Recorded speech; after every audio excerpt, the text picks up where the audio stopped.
తిరుపతి సమీపంలోని తిరుచానూరులో వారాహి మాతాలయం కూల్చివేత దుమారం రేపుతోంది. అమ్మవారి విగ్రహం ధ్వంసమైన విజువల్ సోషల్ మీడియాలో వైరల్ గా మారాయి. ఇంతకీ తిరుచానూరులో వారాహి మాతాలయం ధ్వంసం వెనుక ఏం జరిగింది? తిరుచానూరు నుంచి ఐ న్యూస్ ప్రతినిధి వర్మ అందిస్తున్న గ్రౌండ్ రిపోర్ట్ ఇప్పుడు చూద్దాం.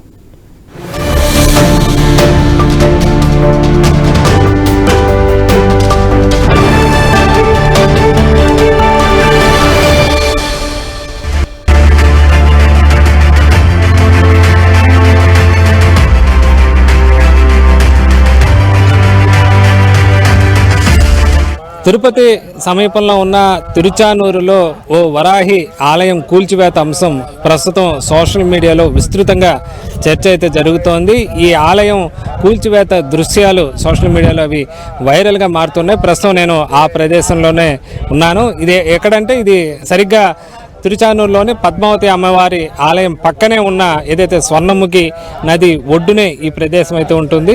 మనం అక్కడ విజువల్లో కనిపించేది ఆ పక్క స్వర్ణముఖి నది ఉంటుంది, తర్వాత దాన్ని ఆనుకున్న శ్మశానం ఉంటుంది. ఆ తర్వాత ప్రస్తుతం ఉన్న ఏదైతే కాలువ పోరంబోకు స్థలంలో ఉందో ఈ స్థలానికి సంబంధించి ఈ స్థలంలోనే ఒక 4-5 ఏళ్ళుగా ఆ ఆలయం అయితే ఉంటూ ఉండేది. తాత్కాలిక ఆలయంగా ప్రస్తుతం అయితే అది ఒక గుడిసెలో ఏర్పాటు చేసిన పరిస్థితి అయితే ఉంది. అయితే గుర్తు తెలియని వ్యక్తులు మనం చూస్తున్న ఈ ఆలయం పూర్తిగా నామరూపాలు లేకుండా పూర్తిగా ఆలయాన్ని మొత్తం కూల్చివేయడంతో ప్రస్తుతం ఆలయ నిర్వాహకులు, ఆలయ పూజారి కానీ ఇతర నిర్వాహకులు నిన్నటి నుంచి కూడా నిరసనలు అయితే వ్యక్తం చేస్తున్నారు. దీనిపైన ఇప్పటికే కోర్టులో కూడా ఈ స్థలానికి వివాదం సంబంధించి కేసు కూడా ఉంది.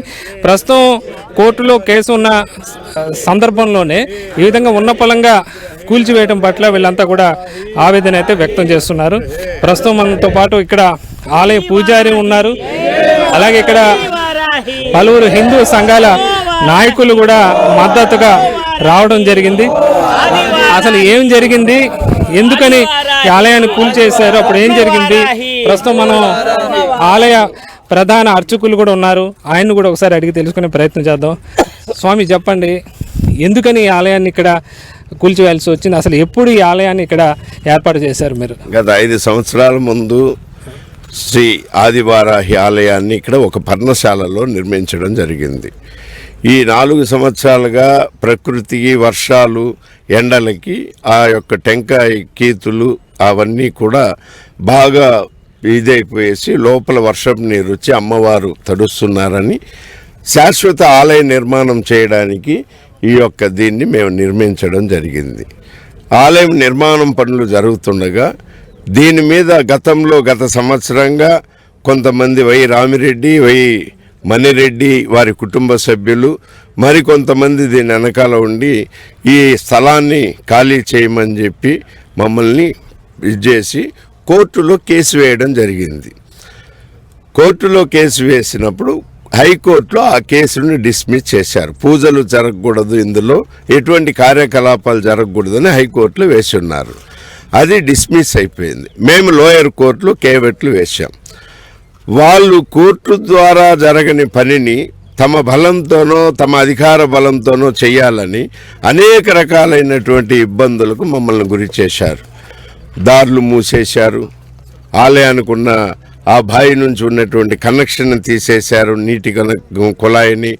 మేము మినరల్ వాటర్, వాళ్ళు ఎన్ని బాధలు పెట్టుకున్నప్పటికీ మాకు వారాహి ముఖ్యం, వచ్చే భక్తులు ముఖ్యం అనుకొని చెప్పి మేము వారికి వ్యయప్రయాసాలు కోరి మేము దీనికి ఏర్పాట్లు చేస్తాం. స్థలం వివాదం చెప్పండి.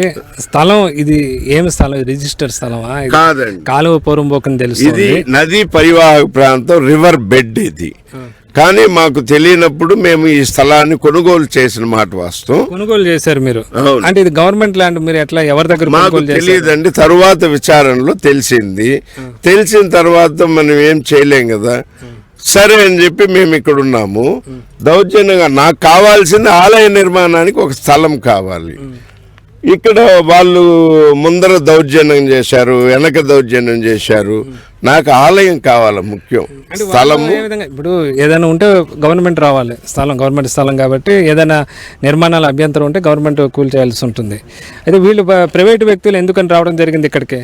ప్రైవేటు వ్యక్తులు దీని ముఖ్య ఉద్దేశం వాళ్ళకి ఏమంటే వాళ్ళకి ఇసుక వ్యాపారాలు సజావుగా సాగాలి, ఇసుక దోపిడీ ముందుకెళ్ళి చూశారంటే తెలుస్తుంది. అక్కడ నేను ఒకసారి చెప్పాను, మీరు ఇంత తాపకపోతే పరిణామాలు తీవ్రంగా ఉంటాయని. ఇక వాళ్ళకి అప్పటి నుంచి ఇసుక ఇక్కడ నుంచి మొత్తం తీయాలంటే ఆలయం ఉంది. ఆలయం ఉంటే ఎప్పుడు భక్తుల సందడి ఉంటుంది. అధికారం వస్తున్నాడా, భక్తులు వస్తున్నాడా, ఎవరు వస్తున్నారో తెలియదు. కాబట్టి స్వామిని ఆలయాన్ని తీసేస్తే యథేచ్ఛగా ఇసుక దోచుకోవచ్చు.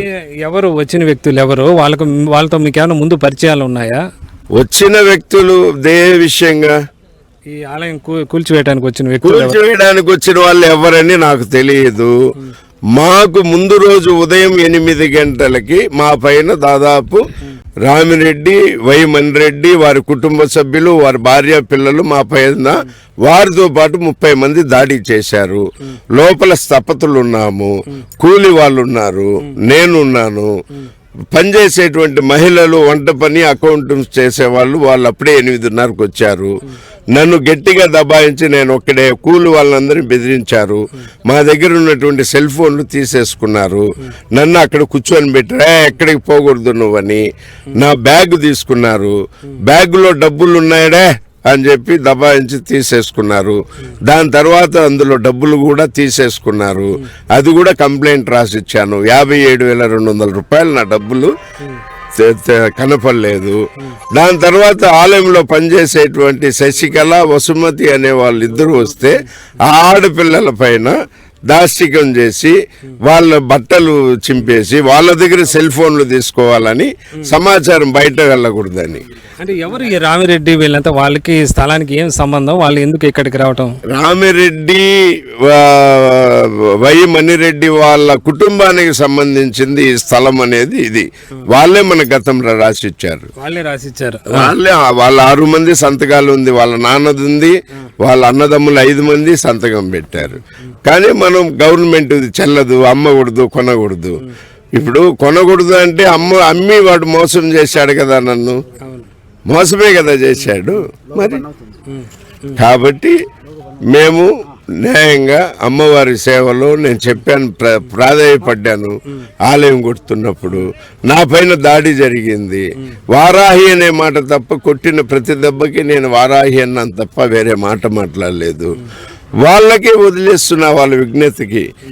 కొట్టిన వాడు తిరిగి కొడితే దాన్ని ఇది అంటారు, కొడితే దెబ్బలు తిని వారాహి అంటే భలే వారాహిరా పందినా కొడక, అదొక పంది ముఖం ఇది చేశారు.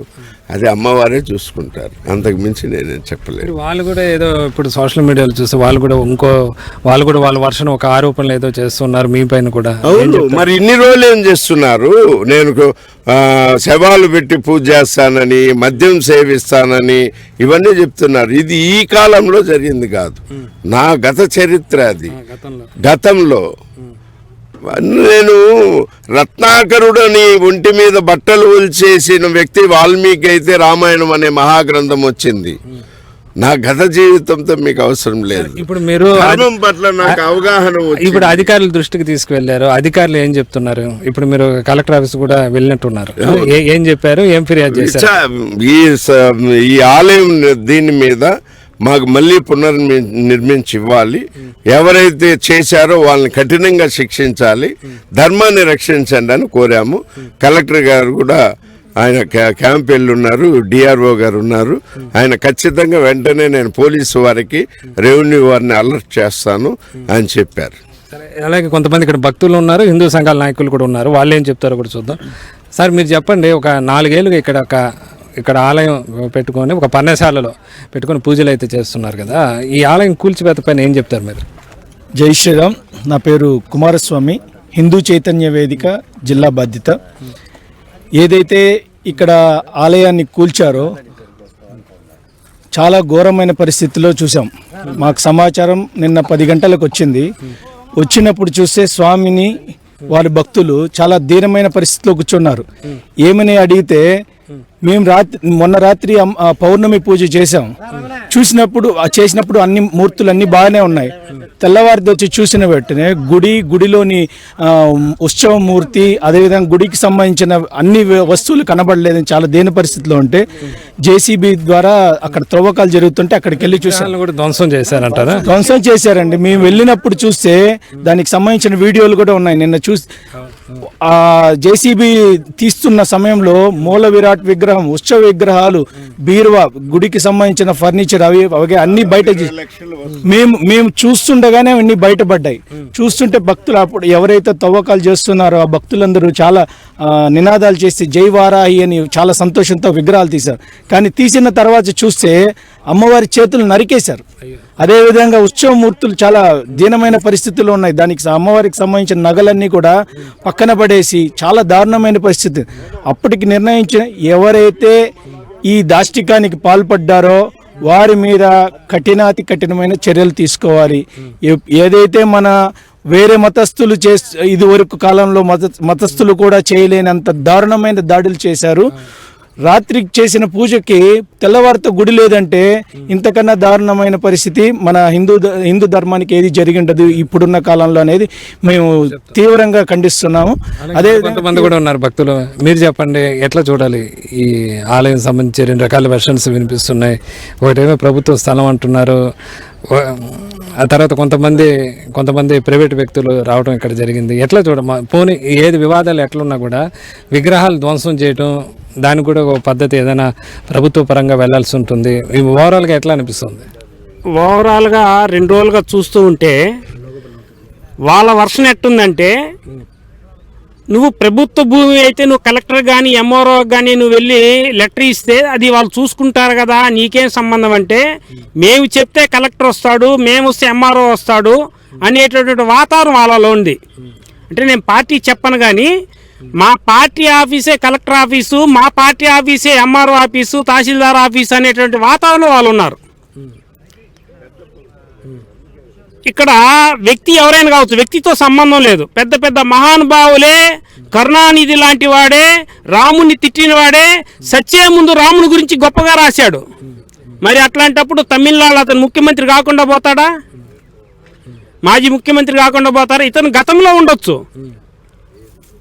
మేము హిందూ చైతన్య వేద కార్యకర్తలుగా మేము చెప్తున్నాం, మనిషి ఎవడైనా కానీ మేము మలుచుకుంటాం. తిరుచానూరు గుడి పరిధిలో ఎన్నో జరుగుతున్నాయి. అట్లని చెప్పి తిరుచానూరు గుడిని లేపేస్తావు నువ్వు? తిరుమల ఎన్నో జరుగుతున్నాయి, ఈ క్షణంలో చూపిస్తాం. నీకు అధికారం గురించి తిరుమల గుడినే లేపేస్తావా? దానికి సంబంధించిన అధికారులు ఉన్నారు, వ్యవస్థ ఉంది. మనం నిర్మించుకున్నాం ఈ దేశంలో. ప్రతి ఒక్కడు ఎవడేం చేయలేడు కదా.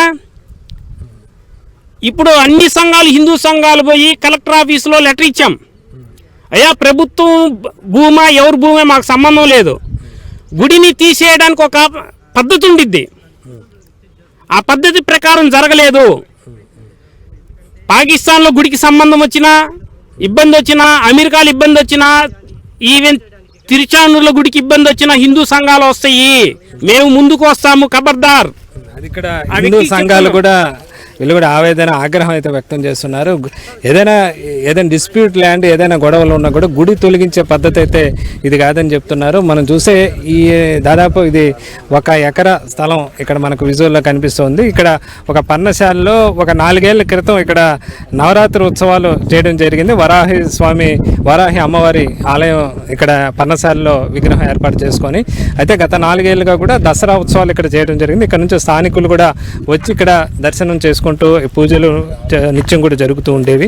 అయితే స్థలం మాత్రం ఈ మధ్య గత వారం రోజుల క్రితం నుంచి మనం ఏదైతే విజువల్లో చూస్తున్నామో ఆ సిమెంటు నిర్మాణం కడుతుండటంతో ఇక్కడ కొంతమంది వ్యక్తులు వచ్చి ఇక్కడ ఘర్షణ పడటం, ఆ తర్వాత మరుసటి రోజు వచ్చి రాత్రి వచ్చి ఉన్న పలంగా మొత్తం కూడా నేలమట్టం చేసిన పరిస్థితి అయితే ఉందని చెప్పచ్చు. మొత్తం మీద స్థలం అయితే ఇది గవర్నమెంట్ స్థలం. ఇది పోరంబోకు అంటే నదీ పరివాహక ప్రాంతంలో ఉన్న ఇది పోరంబోకు గవర్నమెంట్ స్థలం అయితే ఉంది. అయితే ఆలయ నిర్వాహకుడు ఏం చెప్తున్నారంటే, అతను గతంలో నాకు ఇక్కడ కొంతమంది వ్యక్తులు ఈ స్థలాన్ని నాకు అమ్మారు, నాకు ఇది గవర్నమెంట్ స్థలం తెలియదని చెప్పి ఇక్కడున్న ఏదైతే ఆలయ ప్రధాన అర్చకులు చెప్తూ ఉన్నారు.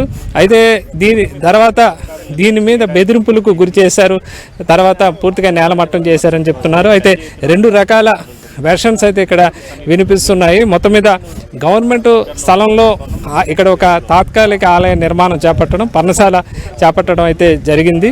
అయితే ఆ తర్వాత కూల్చివేసే విధానం ప్రస్తుతం కోర్టులో కూడా ఉంది. ఇరు వర్గాలు ఇక్కడ ఉన్న వ్యక్తి పైన వేరే వర్గం వాళ్ళు కూడా ఇక్కడ కోర్టులో వేయడం జరిగింది. కోర్టులో కూడా ఇక్కడ ఏదైతే ప్రస్తుతం వివాదం కొనసాగుతోంది, కోర్టు కేసు నడుస్తోంది, అలాగే పోలీస్ స్టేషన్లో కూడా కేసులు నమోదయ్యాయి.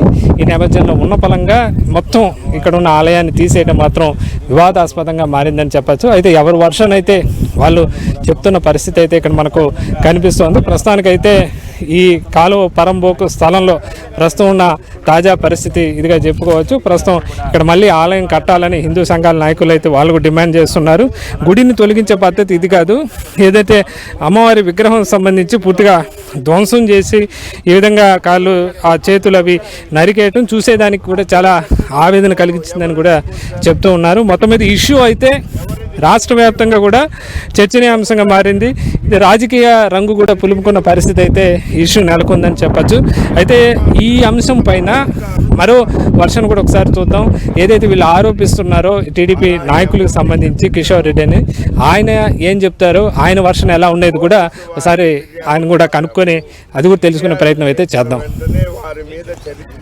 అలాగే ఆలయం కూల్చివేత సందర్భంగా చోటు చేసుకున్న పరిణామాలు మాత్రం ఇక్కడ ఉన్న స్థానికులకు ఆవేదన కలిగిస్తున్నాయి. మనం చూస్తే అమ్మవారిని నిత్యం స్థానికంగా వచ్చే భక్తులు కూడా పూజల్లో పాల్గొంటూ వస్తుంటారు. అయితే ఉన్న పలంగా అర్ధరాత్రి గుర్తు తెలియని వ్యక్తులు పూర్తిగా ధ్వంసం చేయడంతో అమ్మవారికి సంబంధించి ఏదైతే అలంకరిస్తారో కిరీటాలు, ఇతర ఆభరణాలు, ఇతర పూజా సామాగ్రి లాంటివన్నీ కూడా పూర్తిగా ధ్వంసం అయిపోయిన పరిస్థితి అయితే ఉంది. పవిత్రంగా పూజా గదిలో ప్రతిరోజు ఆలయంలో ఉండాల్సిన ఈ సామాగ్రి పూర్తిగా ధ్వంసమే బయట ఒక చెత్తలా పడివేసిన ఈ ఘటన అయితే చూసే వాళ్ళకు కూడా చాలా ఇబ్బందికరంగా ఉంది. దీనిపైన భక్తులతో పాటు హిందూ సంఘాలు కూడా ఆవేదన అయితే వ్యక్తం చేస్తున్న పరిస్థితి అయితే ఉంది.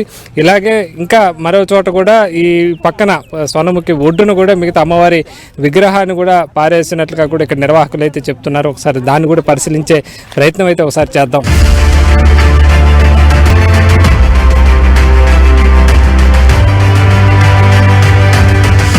పూర్తిగా ఆలయాన్ని నేలమట్టం చేసిన తర్వాత వాటిని తీసుకొచ్చి ఏదైతే స్వర్ణముఖి మనం ఒడ్డున చూస్తున్నామో మొత్తం ఈ పరిసరాల్లోనే వేసిన పరిస్థితి అయితే ఉంది. అక్కడ చూస్తే అమ్మవారికి సంబంధించి కూడా ఊంజల్ సేవకి రోజు జరిగే ఆ యొక్క చెక్క బల్లతో పాటు ఇతర బలిపీఠం ముందు కూడా చూస్తున్నాము.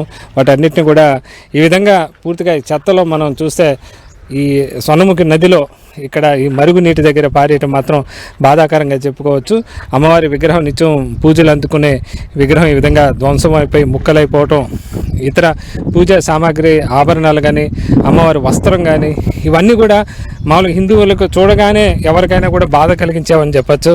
ఇలా ఇంత దారుణంగా ఇటు చేయటం మాత్రం ఆగ్రహం అయితే భక్తుల నుంచి అయితే వస్తుంది. ఏదైనా డిస్ప్యూట్కి సంబంధించి ఏదైనా ఉంటే దాని ప్రకారం వెళ్ళాలి.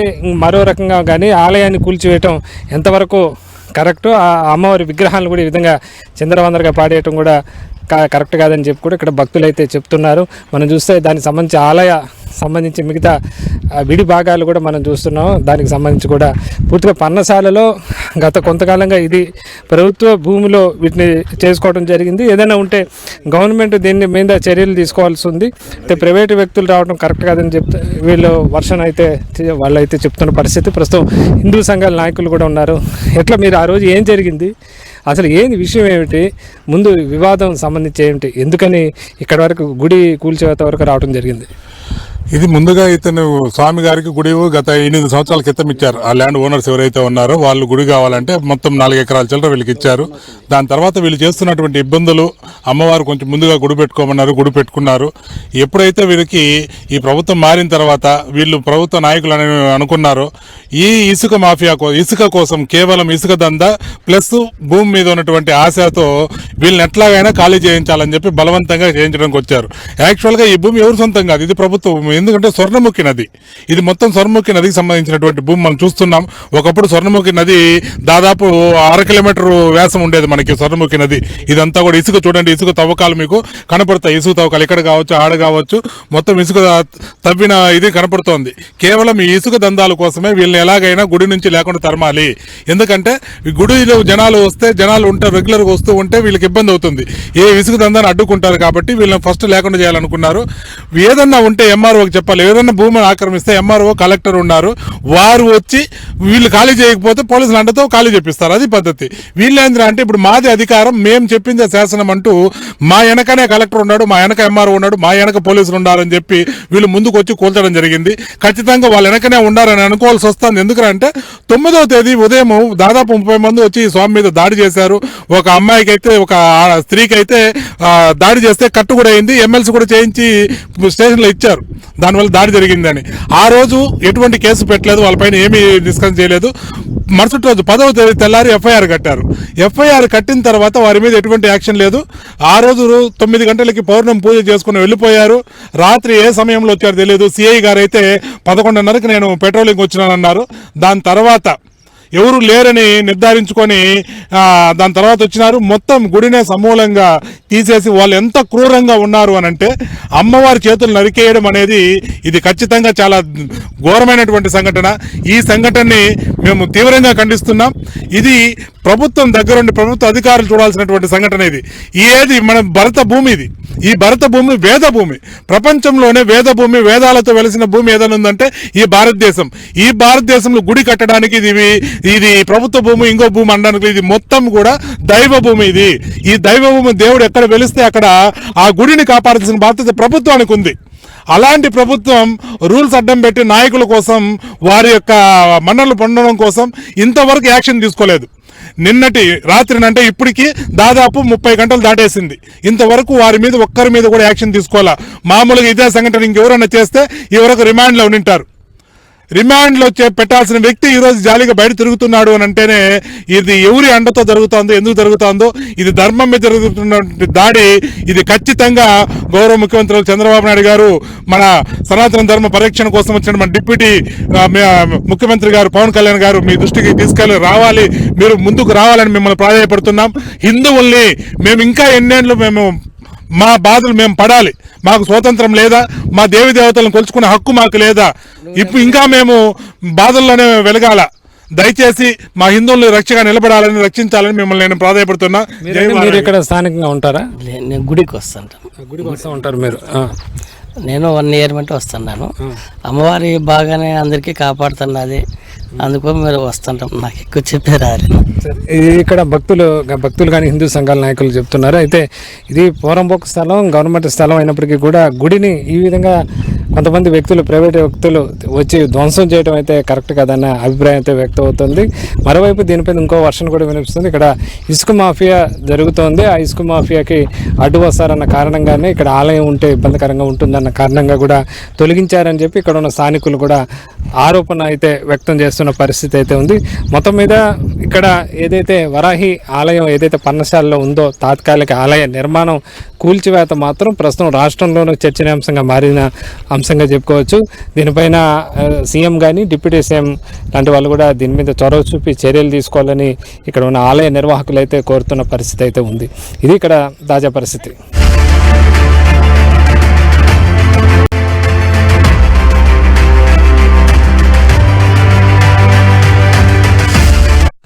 మొత్తం ఈ ఘటన జరిగిన తర్వాత ఇక్కడ ఉన్న స్థానికులు కూడా ఇక్కడ ఉన్నారు. వాళ్ళు ఏమంటున్నారు, ఇక్కడ ఎప్పటి నుంచి పర్ణశాల ఏర్పాటు చేశారు, ఎందుకు దీన్ని ధ్వంసం చేశారు, మీకేమన్నా ఇక్కడ స్థానికంగా ఉన్నారు ఏమైనా తెలుసా? జై వారాహి. ఇక్కడ మేము వర్క్ చేస్తామండి ఒక ఎంప్లాయీగా. నేను డైలీ మార్నింగ్ 9:30 అట్లా వస్తాము, ఈవినింగ్ 8:30 అట్లా వెళ్ళిపోతాము. అభిషేకాలు అవన్నీ ఉన్నప్పుడు కొంచెం లేట్ అవుతుంది, అభిషేకాలు అన్నీ లేనప్పుడు కొంచెం ఎర్లీగా వెళ్ళిపోతాము. సో మేము డైలీ వస్తుండగా రోజు అదే టైం మార్నింగ్ టైంలో 8:30 ఆ టైంలో పాపం మా పూజారి గారిని కొట్టి పక్కన కూర్చోబెట్టేశారు. ఆయన చూడంగానే ఆ పొజిషన్లో మా తండ్రి లాగా అట్లా చూడలేకపోయేసరికి మాకు ఏడుపు వచ్చేసింది. అంతమంది జనాలు, దగ్గర ఒక 40 మంది 35 మంది దాకా జనాలు ఉన్నారు. ఆ జనాలు మీరందరూ ఎవరండి? ఏదన్నా ఉంటే అధికారులతో మాట్లాడుకోండి, వాళ్ళతో ఏదన్నా తేల్చుకోండి, మాతో ఏం పని మీకు? ఒక ఎంప్లాయీగా మేము వర్క్ చేయమంటే చేస్తాం, లేకపోతే వెళ్ళిపోమంటే వెళ్ళిపోతాం, అంతే కదా. మీరు దాడి చేయడం అంటే ఇది న్యాయం కాదు కదా అనేసి మేము అడిగితే, ఒక ఎస్సీ అని కాకుండా ఒక ఓసీ అనుకోకుండా కులం పేరుతో తక్కువగా మాట్లాడడము, చీప్గా మాట్లాడడము, భర్త తాకే చోటు వాళ్ళు వేరే వాళ్ళ మగవాళ్ళు ఆడవాళ్ళు టచ్ చేసి బట్టలు ఇప్పడము అలాంటివన్నీ జరిగాయి. వీళ్ళు కట్టేయండి అన్న దారాలు కూడా అక్కడ ఉంటాయి, కావాలంటే చూడొచ్చు మీరు. దారాలు కూడా ఎత్తుకున్నారు కట్టేయడానికి. సరే మేము ఎక్కడ దగ్గలేదండి, మేము భయపడలేదు, మా పూజారి కానీ మేము కాపాడుకున్నాం. సో ఇలాంటి విషయాలన్నీ ఇంత బాగా జరుగుతున్నా కూడా ప్రతి ఒక్క మీడియాకి చెప్తున్నాము, మాకు న్యాయం కావాలి, మా అమ్మవారి గుడి మాకు ఎట్లా ఉందో అట్లా మేము కట్టించాలనేసి. మా లోకల్ లీడర్లు అయినా కావచ్చు, మా నాని గారు కావచ్చు, సీఎం గారు కావచ్చు, పవన్ కళ్యాణ్ కావచ్చు, ఈ మన అనిత గారు కావచ్చు, వీళ్ళందరూ ఏమైపోయినారు ఇప్పుడు. ఒక హిందూ సమాజం కూలిపోతున్నా కూడా ఇట్లా చంపేస్తున్నా కూడా ఇదే ఒప్పుకోరా వీళ్ళు. చంపేస్తున్నా కూడా ఇదే మరి వదిలేస్తున్నారా? నాని ఇక్కడే అండి, దగ్గర ఒక 2 కిలోమీటర్లే ఉంటుంది మా నాన్నగారి ఇల్లు.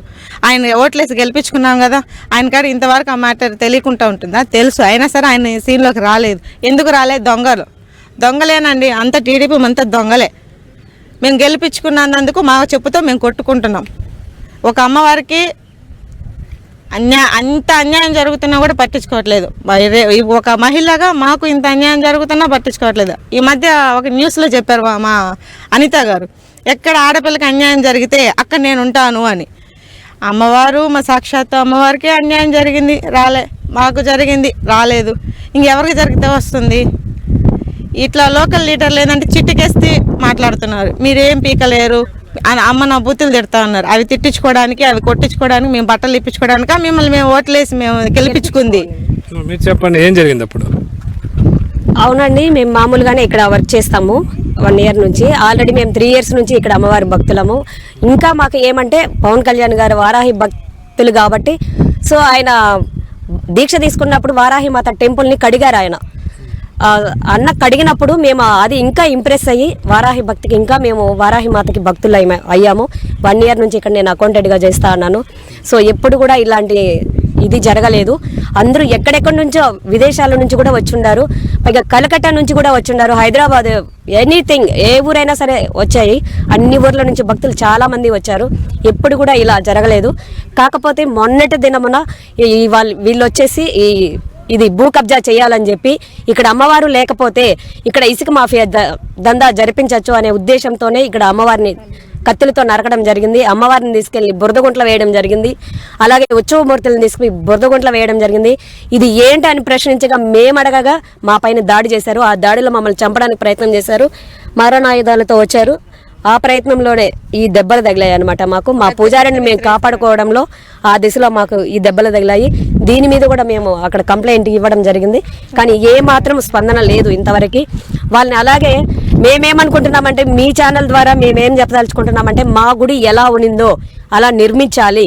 పవన్ కళ్యాణ్ గారు శ్రీకారం చుట్టాలి. వారాహి భక్తుడిగా ఆయన వచ్చి మళ్ళీ ఆయన చేతుల మీదుగా నిర్మాణం జరగాలి. గుడికి శ్రీకారం చుట్టాలని మేము పవన్ కళ్యాణ్ గారిని అదే విధంగా కోరుకుంటున్నాము. అలాగే ముఖ్యమంత్రి గారిని కూడా కోరుకుంటున్నాము. అనితా మేడం గారు హోమ్ మినిస్టర్, ఆమె ఒక లేడీ, ఆమె శాసనసభలో ఒక మాట అన్నారు. ఏమని? ప్రతి ఆడపిల్ల ముందు ప్రభుత్వంలో కాకుండా ఎన్నో అత్యాచారాలు జరిగినాయి ముందు ప్రభుత్వంలో అని విమర్శించారు. ప్రభుత్వాలు పక్కన పెడితే మీ ప్రభుత్వం ఏం చేస్తా ఉంది? ప్రతి ఆడపిల్ల మీద ఈ విధంగా దౌర్జన్యాలు జరుగుతున్నాయి. మీరు ఎక్కడున్నారు ఈరోజు? ఏమైపోయినారు? కానీ శాసనసభలో కూర్చొని చెప్పుకోవడానిక మీరు ఉండేది? మొత్తం మీద ఇక్కడ స్థానికులు కానీ ఇక్కడ ఉన్న ఏదైతే ఆలయ నిర్వాహకుల్లో కూడా పవర్ ఆల్రెడీ శాంక్షన్ అయింది. ఆ పవర్ కూడా కట్ చేసింది లోకల్ కిషోర్ రెడ్డి. పర్టికులర్గా తనే చెప్పాడు, నేనే పవర్ కట్ చేశాను అనేసి తనే చెప్పాడు. తనకేం రైట్స్ ఉన్నాయండి? వాళ్ళ రిలేటివ్స్ ఉన్నారు, అక్కడ కరెంట్ ఆఫీసర్ వర్క్ చేశారు, రిలేటివ్స్ ఉన్నారు. వాళ్ళకి చెప్పి నేనే కట్ చేయించాను చిటికే చెప్పాడు. అంటే ఒక ప్రజాప్రతినిధిగా ఉండుకొని ఇలా గొడవలు పెట్టడం కరెక్ట్ కాదు కిషోర్. ఇది ఏదన్నా ఉంటే సామరస్యంగా పరిష్కరిస్తే బాగుంటుందంటే, అయితే కరెంటు రానియకుండా అబ్జెక్షన్ చేసింది నేనేను, పేపర్కి ఇచ్చింది నేనేను. ఈ ల్యాండ్ 50-50 షేర్ చేసుకుని 20 ఎకరాలు ఉంది. వాళ్ళ కిషోర్ రెడ్డి వాళ్ళ బంధువులదంటే వాళ్ళ బాబాయ్ అవుతాడు వరుసకి. అయితే వరుసగా కాదు, సొంత వాళ్ళ బాబాయ్ అన్నాడు ఈ ల్యాండ్ని షేరింగ్ అనమాట 50-50 షేర్ చేసుకొని సగం అమౌంట్ వాళ్ళకి ఏర్పాటు చేసి సగం ల్యాండ్స్ ఈయన షేర్ చేసుకొని ఈ విధంగా అంతా ఇట్లా చేస్తున్నాడు. అదేవిధంగా అక్కడ కనిపిస్తున్నటువంటి దక్షిణ భాగంలో ఇసుక రవాణా కూడా చేపిస్తున్నాడు కిషోర్ రెడ్డి, లోకల్ లీడర్ కొట్టుకొని. అదేవిధంగా తూర్పుగా కూడా ఇసుక రవాణా చేస్తున్నాడు. అదేవిధంగా ఇక్కడ వీటికన్నిటికీ ఈ ఇసుక మాఫియా, వాటర్ మాఫియా ఇవంతా జరుగుతూ ఉంది. కాబట్టి ఈ అమ్మవారి గుడి ఉంటే, స్వామి ఇక్కడ ఉంటే వీళ్ళకి ఇబ్బందిగా ఉందని మొత్తానికి గుడే లేకుండా చేపించేస్తానని కిషోర్ ప్రత్యక్షంగా అన్నాడు. అది మేము అమ్మవారిని అలా లేపడం కరెక్ట్ కాదని కూడా మేము కూడా హెచ్చరించాము. అది ఇక్కడ భక్తులు కానీ ఇక్కడ స్థానిక మహిళలు కానీ ఇక్కడ పనిచేసే వాళ్ళు కూడా చెప్తున్న పరిస్థితి అయితే ఉంది. ఇక్కడ 4 ఏళ్ళుగా ఇది ప్రభుత్వ భూమి, ఎవరిది పర్టికులర్ వ్యక్తిది కాదు, ప్రభుత్వ భూమిలో మేము ఒక పర్ణశాల వేసుకొని ఇక్కడ పూజలు చేస్తూ ఉన్నాము. అయితే దీన్ని కూల్చడానికి ప్రైవేటు వ్యక్తులు ఎవరని చెప్పి వీళ్ళు ప్రధానంగా ప్రశ్నిస్తున్నారు. ఏదైనా అడిగితే ప్రభుత్వం అధికారులు రావాలి తప్ప ఈ విధంగా ప్రైవేటు వ్యక్తులు వచ్చి ఈ విధంగా కూల్చేయటం, అది కూడా కూల్చిన విధానం కూడా అమ్మవారి విగ్రహాలని ధ్వంసం చేసి ముక్కలు చేసి ఈ విధంగా చేయటం మాత్రం తమకు చాలా మనోవేదన కలిగించిందని చెప్పి కూడా ఇక్కడున్న భక్తులు కానీ ఇక్కడున్న స్థానికులు కానీ ఆలయ నిర్వాహకులు కానీ చెప్తున్న పరిస్థితి అయితే ఉంది. ఇంతకీ అక్కడ ఆలయం, ఒక గుడిసెలో అక్కడ ఆలయం ఇంతకాలం ఎందుకుంది, దాన్ని ఎవరు కూల్చేశారు, అసలు ఏదైతే ఆలయం నిర్వహిస్తున్న వారు ఎందుకని టీడీపీ తిరుచానూరు అధ్యక్షుడు కిషోర్ రెడ్డి పైన ఆరోపణలు చేశారు. ఒకసారి మనతో పాటు కిషోర్ రెడ్డి గారు ఉన్నారు. అసలు ఎందుకు ఈయన పైన ఆరోపణలు చేయాల్సి వచ్చింది ఒకసారి ఆయన మాటల్లో తెలుసుకునే ప్రయత్నం చేద్దాం. సార్ చెప్పండి, ప్రస్తుతం అయితే సోషల్ మీడియాలో విస్తృతంగా వ్యాపిస్తోంది. మీరు కొంతమంది మనుషులను పెట్టి అక్కడ ఏదైతే వారాహి తాత్కాలికంగా వాళ్ళు ఏర్పరచుకుని ఒక ఆలయాన్ని కూల్చివేశారని మీరేం చెప్తారు దానిపైన? సార్, నా రాజకీయ ఎదుగుదల కోసం వాళ్ళు మమ్మల్ని అనగదొక్కాలనేసి ఏదో ఒక ఛాన్స్ కోసం వైసీపీ వాళ్ళు ఎదురు చూస్తున్నారు. ఇది మా బంధువులు, అంతేగాని నాకు ఈ ల్యాండ్ విషయంలో ఎటువంటి సంబంధం లేదు. ఈ సంబంధం పెట్టుకునే వాళ్ళు నా రాజకీయ ఎదుగుదల తొక్కడానికి కోసం ఇట్లా మరి ప్రయత్నిస్తున్నారు వాళ్ళు. సార్, అంటే మీ పేరు చెప్తున్నారు, ఎమ్మెల్యే గారి పేరు చెప్తున్నారు, ఇక్కడ చంద్రగిరి ఎమ్మెల్యే పులివర్తి నాయన పేరు చెప్తున్నారు. అంటే ఇంతకీ స్థలం ఇష్యూ ఏమిటి? ఎందుకని అక్కడ ఇన్ని రోజులుగా అక్కడ ఒక గుడిసెలో ఆలయం ఎందుకని ఉండాల్సి వచ్చింది? సార్, ఆయన స్వామీజీ వచ్చి లోక కళ్యాణం చేసుకుంటాము, ఒక 10 రోజులు 11 రోజులు ఇంటికి పూజ చేసుకున్నాం అనేసి చెప్పారు సార్. గుడిసెలో వాళ్ళు ఏం చేసి అట్టే 2 రోజులు 3 రోజులు అట్టే గడిచి దాదాపు ఒక 3 సంవత్సరాలుగా ఆయనకి మా చిన్నవాళ్ళకి గొడవ జరుగుతూ ఉంది. ఆల్రెడీ కోర్టుకు వెళ్ళారు, పోలీస్ స్టేషన్కి వెళ్ళారు, ఎస్పీ సార్కి కలిశారు, కానీ ఎక్కడ న్యాయం చేయట్లా. ఆల్రెడీ జరుగుతుంది. ఆయన ఏం చేసా గుడిసెలోనే లోపలనే పర్మనెంట్ స్ట్రక్చర్తో సిమెంట్తో కన్స్ట్రక్షన్ చేస్తాడు. అది రైతులు ఓరలేక ఇలా చేశారు సార్. అది సార్ విషయం. అంటే ఇప్పుడు అక్కడ ఉండేదానికి ఆ స్థలానికి ఏదైతే ఆలయ నిర్వాహకులకి ఎలాంటి సంబంధం లేదు. 4 ఏళ్ల క్రితం అక్కడికి వచ్చి ఒక ఆలయం నిర్మించుకుంటామని మాత్రమే చెప్పారు. 4 సంవత్సరాలుగా సార్ ఆయనకి అదే లోక కళ్యాణం పేరుతో వచ్చి 11 రోజులు ఇవ్వండి అని చెప్పారు సార్. 11 రోజులు సరే, 11 రోజుల తర్వాత ఖాళీ చేస్తారంటే ఆయన ఊరికి టెంపరీ షెడ్ వేసుకొని లోక కళ్యాణం పేరు దసరాకు వచ్చి నవరాత్రి పూజలు చేసుకొని వెళ్తా ఉన్నారు. అట్లా మార్చి పూజ చేసుకొని నేను వెళ్ళిపోతానన్నారు. అది అట్లే ఉన్నాడు. ఇప్పుడు అట్లా గుడిసెలో చేసుకుంటున్నాడు. సరే గుడిసెలో చేసుకుంటాను వాళ్ళు గుమ్మున్నారు. ఇప్పుడు ఇంకొక 2-3 నెలలుగా ఆయన లోపల పర్మనెంట్ స్ట్రక్చర్ చేయడానికి ప్లాన్ చేసుకొని లోపల పెద్ద 10కి 10 ఒక పెద్ద దిన్ను ఒకటి కట్టేసి దాని మీద ఇటుక అయితే స్ట్రక్చర్ కట్టేశారు సార్. అది సార్ జరిగిన విషయం. అక్కడ అంటే అక్కడ ఉండే ఆ స్థలం ఏం స్థలం? అది అక్కడ ఉండేది ఎక్కడ రిజిస్ట్రేషన్ స్థలమా? అది ఏమన్నా ఎలాంటి స్థలం? వాళ్ళకి వచ్చే రికార్డ్ ప్రకారం 1966లో రిజిస్ట్రేషన్ చేసుకున్నారు సార్ వాళ్ళు. రైతులు అంటే ఆయన వై గంగిరెడ్డి, ఆయన పేరు మీద దాదాపు ఒక 20 ఎకరాలు ఉంది సార్. 20 ఎకరాలు ఉంది. అది వచ్చి ఒక 1966లో రిజిస్ట్రేషన్ చేసుకున్నారు. ఆ తర్వాత 1980లో ఒక రైతు వారి పట్టా ఇచ్చున్నారు సార్. దాని తర్వాత వాళ్ళకి ఇంకేం రికార్డు లేదు. అప్పటి నుంచి వాళ్ళు వ్యవసాయం చేసుకుంటున్నారు. దాంతో కరెంట్ సర్వీస్లో ఒక 4 ఉన్నాయి సార్. ఒక బోర్, బావి ఒకటి ఉంది, 4 బోర్లు ఉన్నాయి సార్. ఈయన ఏదో చెప్తున్నారు, వాళ్ళ భార్య ఎవరో రాసిచ్చారు ఏదో చెప్తున్నారు, అతను ఏదో ఆలయ నిర్వాహకుడు స్వామీజీ. అది అవంతా ఊరికే సార్. ఆయనే ఒక ఫోర్జరీ సర్టిఫికేట్ క్రియేట్ చేసి ఒక 100 రూపాయల స్టాంప్ మీద వాళ్ళే నాకు అమ్మినారని చెప్పి రాసుకునేసి దాంతో అలిగేషన్ చేస్తున్నాను సార్. ఆల్రెడీ దీని మీద ఆయన మీటర్ కూడా లేదు. మీటర్ కోసం కరెంట్ ఆఫీస్కి, ఎస్సీ ఆఫీస్కి, డిఈ ఆఫీస్కి, ఏఈని అందరం కలిశాడు. కానీ ఇది అలిగేషన్లో ఉంది రైతులది. వాళ్ళకి ఆల్రెడీ సర్వీసులు అన్నీ ఉన్నాయి సార్. అది అలిగేషన్లో ఆయనకి మీటర్ కూడా ఇంతవరకు ఇవ్వలేదు సార్. ఇది కోర్టు వరకు వెళ్ళింది, కోర్టు పరిధిలో ఉందని బోర్డు కూడా అక్కడ పెట్టడం జరిగింది. కోర్టులో ఏం జరుగుతుంది దీనిపై? కోర్టులో ఇంకా జరుగుతా ఉంది సార్. ఆల్రెడీ వాళ్ళు హైకోర్టుకి వెళ్ళారు. హైకోర్టులో జరుగుతా ఉంది సార్. ఇంకా దాని తర్వాత లోయర్ కోర్టు బొమ్మలు కూడా చెప్పారు. లోయర్ కోర్టులో ఇంకా జరుగుతుంది సార్. అది ఆల్రెడీ కోర్టులో పెండింగ్ ఉంది సార్. ఇంకా అది పెండింగ్ ఉన్నా కూడా ఆయన లోపల పర్మనెంట్ స్ట్రక్చర్ చేయడానికి ప్రిపేర్ చేస్తుంటే అది వీళ్ళు ఓవర్ లేక చేశారు. అది అదే దీనికి మీకు ఎలాంటి సంబంధం లేదు, రైతులకు సార్ వాళ్ళు మా బంధువులైనా దీనికి దానికి ఎటువంటి బంధువర్గమే సార్. దానికి మా ఎమ్మెల్యేకి కానీ నాకు కానీ ఎటువంటి సంబంధం లేదు సార్ దాంతో. కిషోర్ రెడ్డి గారు కూడా చెప్తున్నారు, ఏదైతే ఆరోపణలు వస్తున్నాయి, ప్రధానంగా ఆరోపణలు తిరుచానూరు ఏదైతే టీడీపీ ప్రెసిడెంట్ కిషోర్ రెడ్డి చేశారన్నట్టుగా ఆరోపణలు అయితే వస్తున్నాయి. అయితే దీనికి నాకు ఎలాంటి సంబంధం లేదని ఆయన చెప్తున్నారు. అవసరమైతే దీనిపైన పరువు నష్టం దావా కూడా వేస్తాను, తాను అధికార పార్టీలో ఉన్నందుకు రాజకీయంగా తను అనగదొక్కేదానికి మాత్రమే ఈ విధంగా ఆరోపణలు చేస్తున్నారు. వాళ్ళు ఏదైనా పత్రాలు ఉంటే ఆల్రెడీ కోర్టులో నడుస్తోంది కాబట్టి వాళ్ళ దగ్గర ఏదైనా ఉంటే చట్ట ప్రకారం చూసుకోవాలి తప్ప తన మీద ఆరోపణలు చేయడం, పార్టీ మీద ఆరోపణలు చేయడం సరికాదని అయితే కిషోర్ రెడ్డి చెప్తున్నారు.